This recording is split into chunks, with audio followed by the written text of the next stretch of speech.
BTC one-day chart. Look at this, no? Itong trend line. Remember last week, sabi natin sa inyo, eto steep tong trend line ito, babasagin to. Posibleng mabilis basagin or silent breakout ang gawin. Anong nangyari? False breakout. Ayun po, oh.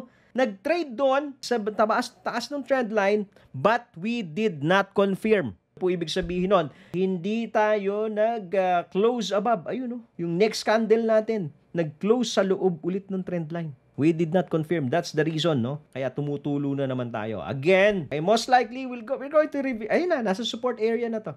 57, 58. Kung suswertihin ka, makakuha ka sa 56. Bumonus ka sa 55. Pero yan na yung nakikita natin. Ha? So tignan natin kung sasagadin ba tong trend line na to. Okay, let's look at this trend line. Weekly chart po yan. Okay, let's look at this trend line. Alright? So yan po, no? Yung tinitignan natin na trend line.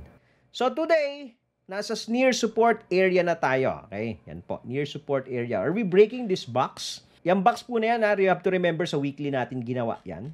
We never close below the box sa weekly. Are we going to close this week? I don't know.